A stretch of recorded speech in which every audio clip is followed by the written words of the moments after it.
What dire offence from amorous causes springs? What mighty contests rise from trivial things? I sing. This verse to Caril, muse, is due. This even Belinda may vouchsafe to view. Slight is the subject, but not so the praise, if she inspire, and he approve my lays.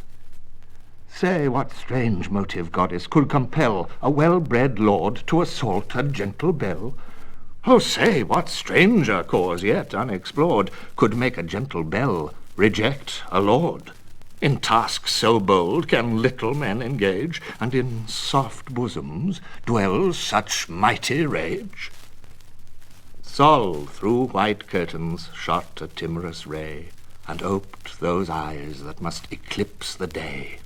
Now lapdogs give themselves the rousing shake, and sleepless lovers just at 12 awake. Thrice rung the bell, the slipper knocked the ground, and the pressed watch returned a silver sound. Belinda still her downy pillow pressed, her guardian sylph prolonged the balmy rest. 'Twas he had summoned to her silent bed the morning dream that hovered o'er her head, a youth more glittering than a birthnight bow, that even in slumber caused her cheek to glow, seemed to her ear his winning lips to lay, and thus in whispers said, or seemed to say, fairest of mortals, thou distinguished care of 1,000 bright inhabitants of air, if e'er one vision touched thy infant thought of all the nurse and all the priest have taught, of airy elves by moonlight shadows seen, the silver token and the circled green, or virgins visited by angel powers, with golden crowns and wreaths of heavenly flowers, hear and believe, thy own importance know, nor bound thy narrow views to things below. Some secret truths, from learned pride concealed, to maids alone and children are revealed. What though no credit doubting wits may give, the fair and innocent shall still believe. Know then, unnumbered spirits round thee fly, the light militia of the lower sky. These, though unseen, are ever on the wing, hang o'er the box and hover round the ring. Think what an equipage thou hast in air, and view with scorn 2 pages and a chair. As now your own, our beings were of old, and once enclosed in woman's beauteous mould. Thence by a soft transition we repair from earthly vehicles to these of air. Think not, when woman's transient breath is fled, that all her vanities at once are dead. Succeeding vanities she still regards, and though she plays no more, o'erlooks the cards. Her joy in gilded chariots when alive, and love of ombre after death survive. For when the fair in all their pride expire, to their first elements their souls retire. The sprites of fiery termagants in flame mount up, and take a salamander's name. Soft, yielding minds to water glide away, and sip with nymphs their elemental tea. The graver prude sinks downward to a gnome, in search of mischief still on earth to roam. The light coquettes in sylphs aloft repair, and sport and flutter in the fields of air. No further yet, whoever fair and chaste rejects mankind is by some sylph embraced. For spirits freed from mortal laws with ease assume what sexes and what shapes they please. What guards the purity of melting maids in courtly balls and midnight masquerades, safe from the treacherous friend, the daring spark, the glance by day, the whisper in the dark, when kind occasion prompts their warm desires, when music softens and when dancing fires? 'Tis but their sylph the wise celestials know, though honour is the word with men below. Oft, when the world imagine women stray, The sylphs through mystic mazes guide their way. Through all the giddy circle they pursue, and old impertinence expel by new. What tender maid but must a victim fall to one man's treat, but for another's ball? When Florio speaks, what virgin could withstand, if gentle Damon did not squeeze her hand? With varying vanities from every part, they shift the moving toy shop of their heart, where wigs, with sword knots strive, bows banish bows, and coaches drive. This erring mortals levity may call. Oh, blind to truth, the sylphs contrive it all. Of these am I, who thy protection claim, a watchful sprite, and Ariel is my name. Late, as I ranged the crystal wilds of air, in the clear mirror of thy ruling star, I saw, alas, some dread event impend, ere to the main this morning sun descend. But heaven reveals not what, or how, or where. Warned by the sylph, O pious maid, beware! This to disclose is all thy guardian can. Beware of all, but most beware of man. He said, when Shock, who thought she slept too long, leaped up and waked his mistress with his tongue. 'Twas then, Belinda, if report say true, thy eyes first opened on a billet doux. Wounds, charms, and ardours were no sooner read, but all the vision vanished from thy head. And now, unveiled, the toilet stands displayed, each silver vase in mystic order laid. First, robed in white, the nymph intent adores, with head uncovered, the cosmetic powers. A heavenly image in the glass appears. To that she bends, to that her eyes she rears. The inferior priestess at her altar's side, trembling, begins the sacred rites of pride. Unnumbered treasures ope at once, and here the various offerings of the world appear. From each she nicely culls with curious toil, and decks the goddess with a glittering spoil. This casket India's glowing gems unlocks, and all Arabia breathes from yonder box. The tortoise here and elephant unite, transformed to combs, the speckled and the white. Here files of pins extend their shining rows, puffs, powders, patches, Bibles, billets doux. Now, awful beauty puts on all its arms. The fair each moment rises in her charms, repairs her smiles, awakens every grace, and calls forth all the wonders of her face. Sees by degrees a purer blush arise, and keener lightnings quicken in her eyes. The busy sylphs surround their darling care. These set the head, and those divide the hair. Some fold the sleeve, whilst others plait the gown. And Betty's praised for labours not her own.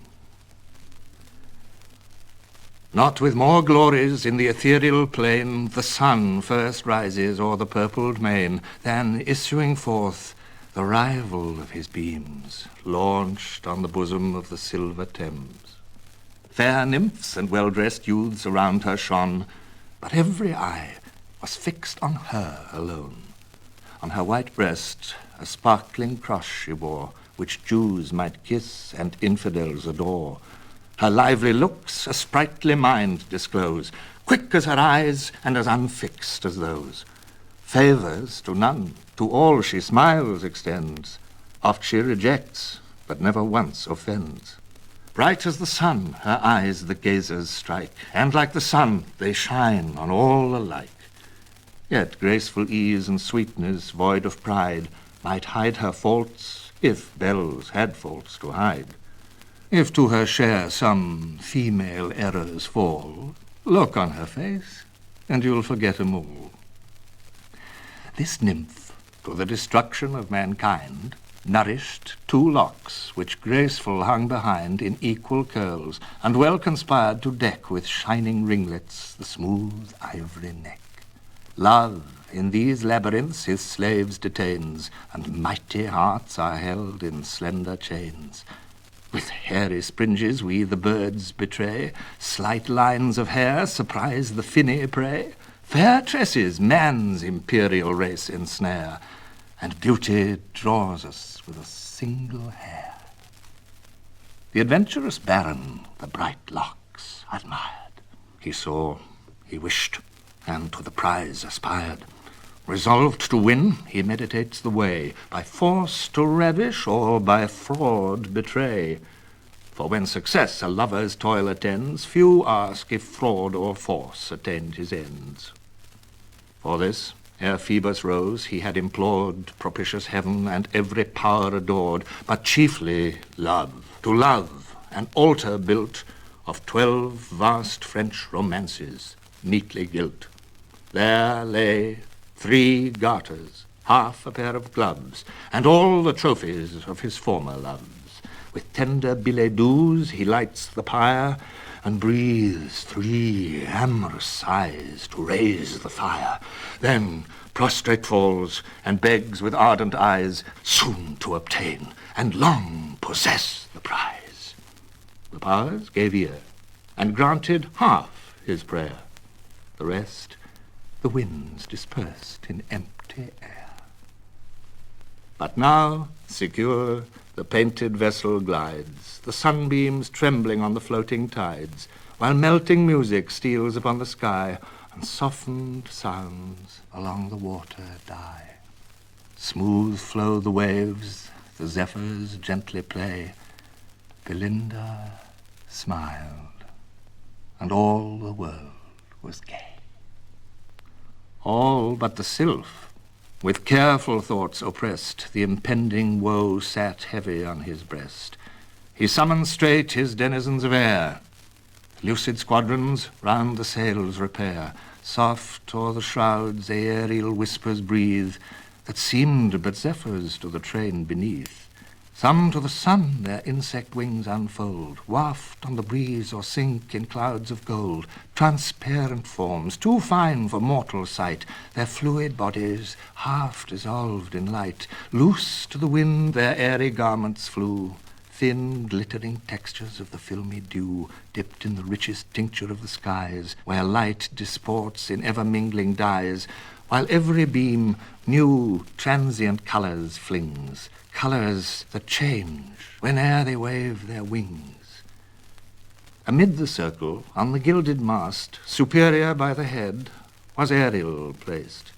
His purple pinions opening to the sun, he raised his azure wand, and thus begun.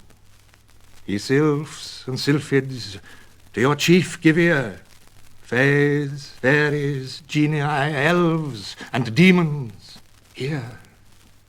Ye know the spheres and various tasks assigned by laws eternal to the aerial kind. Some in the fields of purest ether play, and bask and whiten in the blaze of day. Some guide the course of wandering orbs on high, or roll the planets through the boundless sky.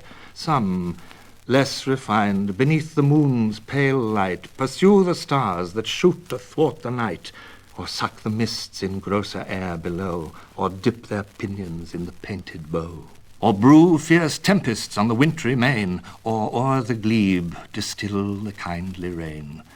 Others on earth o'er human race preside, watch all their ways and all their actions guide. Of these the chief the care of nations own, and guard with arms divine the British throne. Our humbler province is to tend the fair, not a less pleasing, though less glorious care, to save the powder from too rude a gale, nor let the imprisoned essences exhale, to draw fresh colours from the vernal flowers, to steal from rainbows ere they drop in showers a brighter wash, to curl their waving hairs, assist their blushes, and inspire their airs. Nay, oft in dreams invention we bestow, to change a flounce or add a furbelow. This day black omens threat the brightest fair that e'er deserved a watchful spirit's care. Some dire disaster, or by force or sleight, but what or where the fates have wrapped in night. Whether the nymph shall break Diana's law, or some frail china jar receive a flaw, or stain her honour or her new brocade, forget her prayers, or miss a masquerade, or lose her heart or necklace at a ball, or whether heaven has doomed, that shock must fall. Haste then, ye spirits, to your charge repair. The fluttering fan be Zephyretta's care. The drops to thee, Brillante, we consign, and Momentilla, let the watch be thine. Do thou, Crispissa, tend her favourite lock. Ariel himself shall be the guard of shock. To 50 chosen sylphs of special note, we trust the important charge, the petticoat. Oft have we known that sevenfold fence to fail, though stiff with hoops and armed with ribs of whale. Form a strong line about the silver band, and guard the wide circumference around.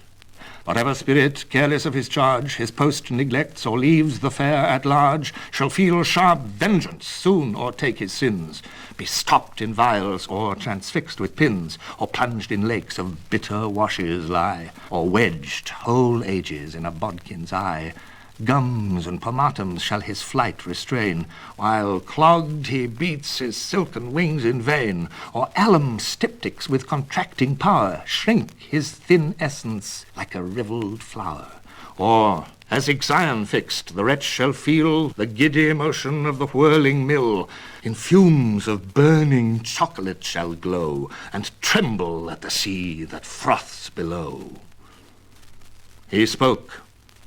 The spirits from the sails descend, some orb in orb around the nymph extend, some thrid the mazy ringlets of her hair, some hang upon the pendants of her ear. With beating hearts the dire event they wait, anxious and trembling for the birth